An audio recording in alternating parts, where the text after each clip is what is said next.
wasted so much time on the wrong things. I was never truly present for my own life, and I used to live for everyone except my own self. I didn't realize any of this until I almost died. Perforated appendicitis, peritonitis.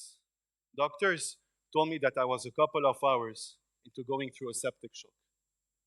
For those who don't understand this, my body was about to collapse completely. But I remember that in that hospital room, completely alone, completely still, with zero control over what was happening to me, I had this one single thought that I will never forget. Jack, you're about to spend the last day of your life in this hospital fully depressed, without even realizing how life is actually amazing. But that wasn't fear talking. That was clarity. To understand how I got to that point, let me take you back.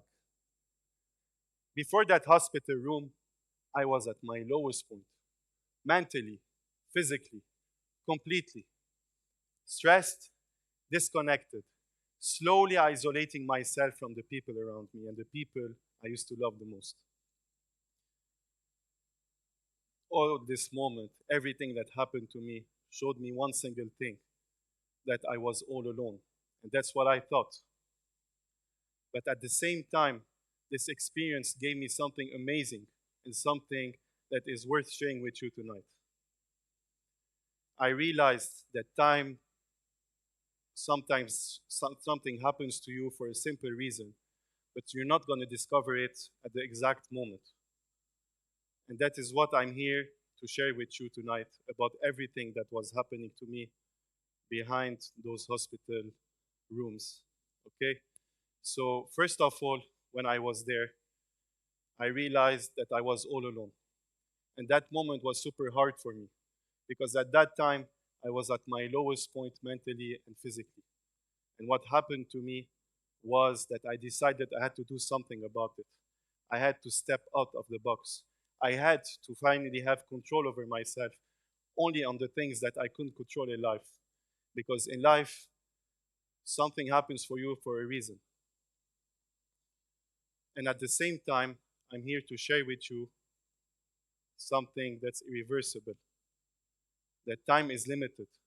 But the only thing that is you're responsible for is how you choose to live your life and respond to it. I was present everywhere, but alive nowhere. And that feeling is the worst feeling that you can have. It's something that bothers me so much. But should I stay where I was at that time? Should I have been always in this kind of position? Of course not. What I wanted was to do an impact on my own self. Because to arrive to this point, I knew that or I would have collapsed or I would gain back control over myself and continue what I was doing. And there was one simple fact that I realized, that controlling life is an illusion, and I was paying the price of chasing it. So now you're going to ask me, what happened in your story?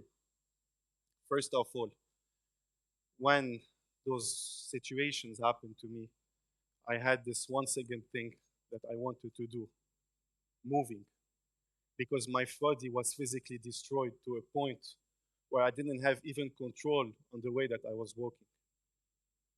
But to do so, I thought about something that's outside the box. I talked to myself and said, you should escape the procrastination. Because in fact, I was procrastinating on my own healing, not only on doing sports.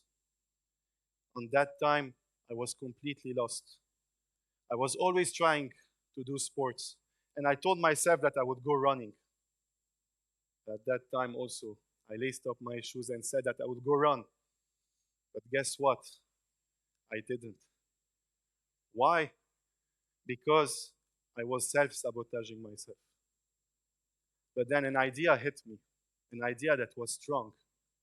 I asked myself, let me create something that maybe will take me out of this box and something that will let me escape this loop of procrastination.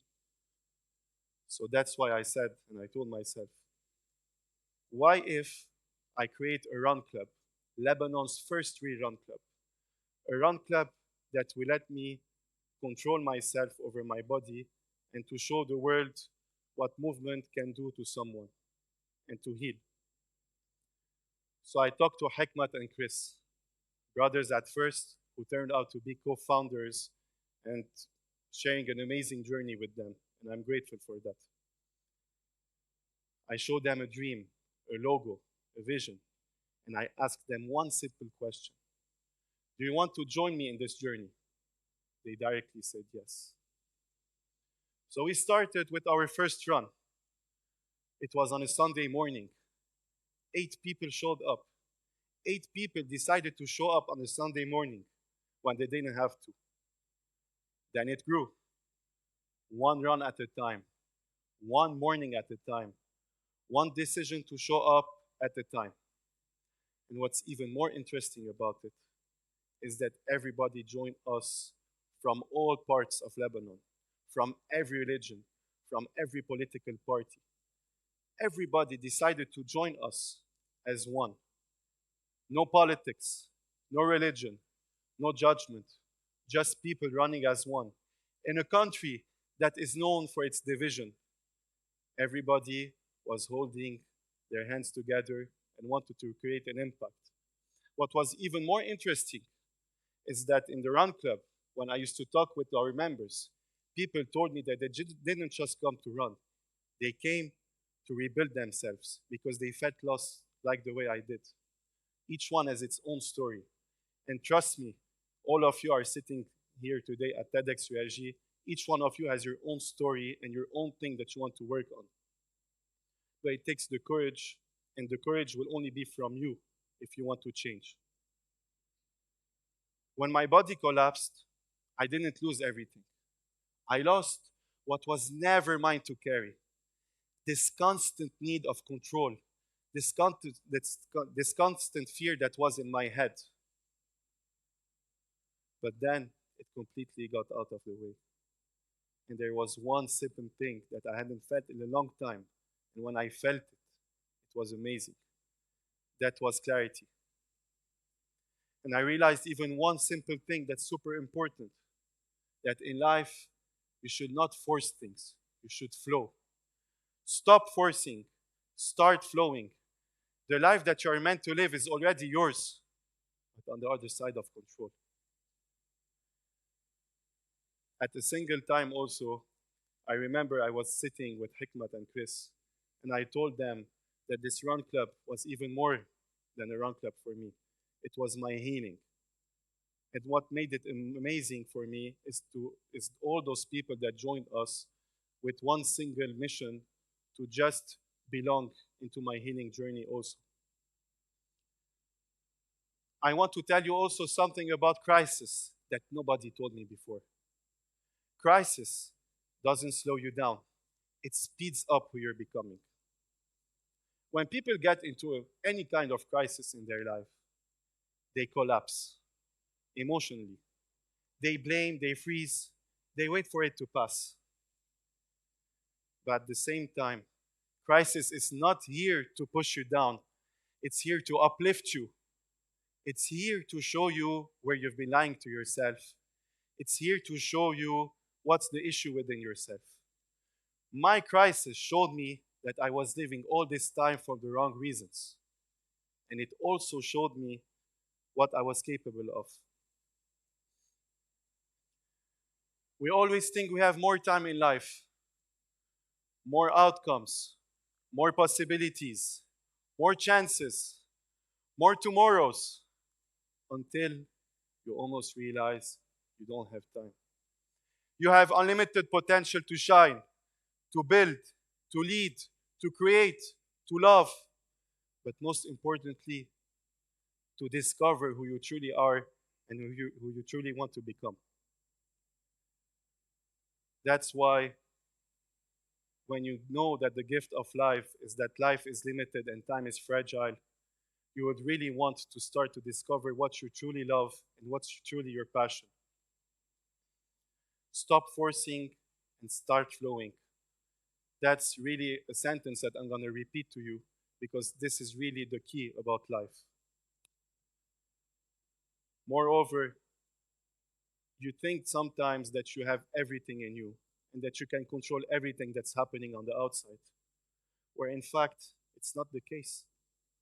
Imagine that with my situation at the hospital, an organ that's in my body completely exploded. And because of that situation, I was about to die. Do you really think that you can control everything that's happening around you? Do you really think you have the possibilities to control every single thing that's happening in your life? Of course not.